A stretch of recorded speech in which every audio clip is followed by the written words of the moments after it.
Visiting the Dr. B1, B2 level story. Part 1. Feeling unwell and making the decision. Hello, my name is Anna, and today I want to share a personal story with you. It's about a time when I wasn't feeling well and had to visit the doctor. I hope my experience helps you learn useful English expressions and vocabulary related to health, symptoms, and medical visits. It all started on a chilly Tuesday morning. I woke up feeling unusually tired. My throat was dry and sore, and I had a slight headache. At first, I thought it was just because I hadn't slept well. I made myself a cup of warm tea with honey and lemon, hoping it would soothe my throat.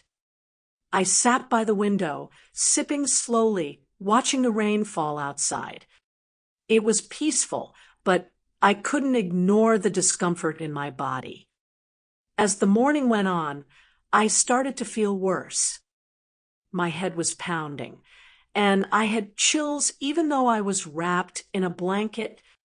I checked my temperature with a digital thermometer. It read 38.6 degrees Celsius. Oh no, I thought. That's definitely a fever. I had a lot of work to do that day, but I couldn't concentrate. My body was aching, and I felt weak. I tried to answer a few emails, but even looking at the screen made my head hurt more. That's when I decided it was time to see a doctor. I don't usually go to the doctor unless it's serious, but this time I knew I needed help. I didn't want to take any risks, especially with a fever and sore throat. I remembered there was a clinic just a few blocks away from my apartment. I had been there once before for a routine checkup, and the staff were friendly and professional. I picked up my phone and called the clinic. Receptionist, good morning, Sunshine Medical Clinic. How can I help you? Me, hi, my name is Anna Nguyen. I'm not feeling well, and I'd like to make an appointment to see a doctor. Receptionist, of course, Anna. What symptoms are you experiencing? Me, I have a sore throat, a headache, and a fever. I also feel very tired. Receptionist, I see. We have an available slot at 11:30 this morning. Would that work for you? Me, yes, that's perfect. Thank you. Receptionist, great. Please bring your health card and arrive 10 minutes early. I thanked her and hung up. I felt a bit relieved, knowing I would soon get some help. I slowly got ready, put on warm clothes, and packed my documents and a bottle of water. I also took a mask with me, just in case. Part 2. At the clinic and talking to the doctor. I arrived at the clinic around 11:15, just as the receptionist had asked. The waiting room was quiet but full. A few people were reading magazines, some were scrolling on their phones, and others just sat silently looking tired or uncomfortable. I checked in at the front desk. Me, hi, I have an appointment at 11:30. My name is Anna Nguyen. Receptionist, yes, Anna, please take a seat. The doctor will call you shortly. I found a seat near the window and tried to relax. I looked around and noticed a little boy sitting with his mother. He had a bandage on his forehead and looked sleepy.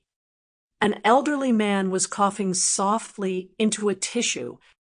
I felt a bit anxious, but I reminded myself that I was doing the right thing by coming here. After about 15 minutes, a nurse opened the door and called my name. Nurse, Anna Nguyen? Me, yes, that's me. Nurse, please come with me. She led me down a hallway to a small examination room. It was clean and bright, with a desk, a chair, and a bed with white paper on it. There were posters on the wall showing the human body, healthy eating tips, and how to wash your hands properly. The nurse asked me to sit down and took my temperature, blood pressure, and asked a few questions. Nurse, your temperature is 38.6 degrees Celsius. That's a mild fever. The doctor will be with you in a few minutes. I nodded and waited. Soon, the doctor came in. He was a kind-looking man in his 40s, wearing a white coat and glasses. Doctor, good morning, Anna. I'm Dr. Thomas. How are you feeling today? Me, not so good, to be honest. I've had a sore throat and a headache since yesterday. I also have a fever and feel very tired. Doctor, I see. Have you had any other symptoms? Cough, runny nose, body aches. Me, yes, I've been coughing a little and my muscles feel sore. Doctor, all right, let me take a look at your throat. He asked me to open my mouth and say, ah. He used a small flashlight and a tongue depressor to check my throat. Doctor, your throat is quite red and a bit swollen. I'll also listen to your lungs. He placed the stethoscope on my back and asked me to take deep breaths. Doctor, your lungs sound clear, which is good. I think you have a viral infection, possibly the flu. It's going around these days. Me, oh, I see. Do I need antibiotics? Doctor, no, antibiotics don't work on viruses. I'll give you something to help with the symptoms, pain relievers, throat lozenges, and something to reduce the fever. The most important thing is to rest, drink plenty of fluids, and stay home for a few days. Me, okay. I'm also allergic to penicillin, just so you know. Doctor, thanks for telling me. I'll make sure the medication I prescribe is safe for you. He wrote a prescription and handed it to me. Doctor, if your symptoms get worse or don't improve in 3 days, come back. Otherwise, you should start feeling better soon. Me, thank you, doctor. Doctor, take care, Anna. Get well soon. I left the room feeling a little more at ease. It was comforting to talk to someone who knew what they were doing. I was glad I had come. Part 3, at the pharmacy and first day of recovery. After leaving the doctor's office, I walked straight to the pharmacy, which was conveniently located just across the street from the clinic. The air outside was cold, and I wrapped my scarf tighter around my neck. I was feeling weak, but I was glad to be one step closer to getting the medicine I needed. The pharmacy was warm and smelled faintly of eucalyptus and hand sanitizer. I waited in line behind an elderly woman who was picking up her prescription. When it was my turn, I approached the counter and handed the pharmacist the piece of paper the doctor had given me. Me, hi, I have a prescription from Dr. Thomas. Pharmacist, all right, let me take a look. She scanned the prescription and began gathering the medications from the shelves behind her. While she worked, I looked around. There were shelves filled with vitamins, cold medicine, bandages, and even snacks. I noticed a small section with herbal teas and thought about getting some chamomile tea for later.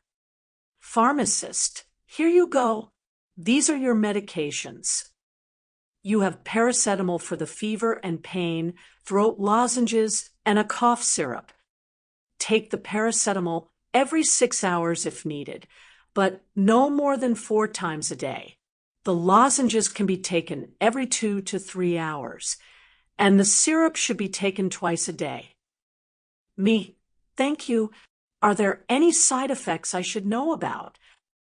Pharmacist. You might feel a bit drowsy after taking the syrup, so avoid driving or operating machinery. Also, drink plenty of fluids and get lots of rest. Me. Got it. Thanks again. I paid for the medicine and also picked up a box of chamomile tea. Then I slowly made my way home. When I got back to my apartment, I changed into comfortable clothes and made myself a light lunch, some soup and toast. I took my first dose of medicine and then lay down on the couch with a blanket. I turned on a nature documentary, but I was too tired to watch it. I fell asleep halfway through. I woke up a few hours later, feeling a little better. The medicine had helped reduce my fever, and my headache wasn't as bad. I drank some water and made another cup of tea. I also sent a message to my manager to let him know I wouldn't be working for the next couple of days. Me. Hi, I just got back from the doctor. I have the flu and need to rest for a few days. I'll keep you updated. Thanks for understanding. He replied quickly. Manager, thanks for letting me know. Anna, take care and get well soon. Let me know if you need anything. That message made me feel supported. I was grateful to work in a place where people cared about each other's well-being. Part 4. The recovery process and self-care tips. The next few days were all about rest and recovery. I followed the doctor's advice carefully. I took my medicine on time, drank lots of water, and made sure to eat light but nutritious meals. I also stayed in bed most of the time, which wasn't easy for someone like me who's used to being busy. On the second day, I still had a mild fever, but the headache had almost disappeared. My throat was still sore, but the lozenges helped a lot. I also made warm salt water to gargle with, which my grandmother used to recommend when I was a child. It actually worked quite well.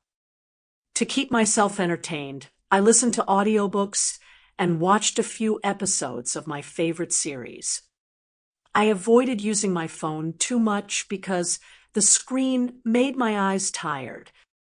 Instead, I wrote in my journal about how I was feeling and what I was doing to get better. Writing helped me stay positive. Here are some of the things I did that really helped me recover. 1. Rest. I made sure to sleep at least 8-10 hours each night and took naps during the day. Sleep helped my body heal faster. 2. Stay hydrated. I drank warm water, herbal teas, and clear soups. I avoided coffee and soda because they can dehydrate you. 3. Eat light and healthy. Even though I didn't have much appetite, I ate small meals with fruits, vegetables, and soup. I avoided fried or spicy food. 4. Fresh air. I opened the windows for a few minutes each day to let in fresh air. It made my room feel less stuffy and helped me breathe better. 5. Limit screen time. I reduced my screen time to avoid eye strain and headaches. I listened to music or audiobooks instead. 6. Stay calm and positive. Being sick can be stressful, but I reminded myself that it was temporary. I practiced deep breathing and tried to stay relaxed. By the 4th day, I felt much better. My fever was gone, and my energy was slowly coming back. I still had a slight cough, but it was manageable. I continued taking the cough syrup and drinking warm liquids. Part 5. Returning to normal and reflecting on the experience. By the 5th day, I felt almost like myself again. My energy had returned, my throat was no longer sore, and I hadn't had a fever in over 48 hours. I still had a slight cough, but it was much better than before. I decided to take one more day to rest before going back to work. That morning, I opened the windows to let in some fresh air and did a bit of light cleaning. I changed my bed sheets, wiped down surfaces, and made a fresh pot of tea. It felt good to move around again. I even did a few gentle stretches to loosen up my muscles after several days of lying in bed. Later that afternoon, I sat down at my desk and checked my work emails. I replied to a few messages and updated my manager on my condition. Me.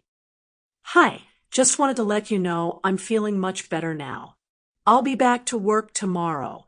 Thank you again for your support. He responded quickly. Manager. Glad to hear you're recovering well, Anna. Take it easy on your first day back. That evening, I reflected on the past week. Being sick had reminded me how important it is to listen to my body. I had pushed myself too hard the week before, staying up late and skipping meals. I realized that health should always come first. I also felt grateful for the kind doctor, the helpful pharmacist, my understanding manager, and the friends who checked in on me.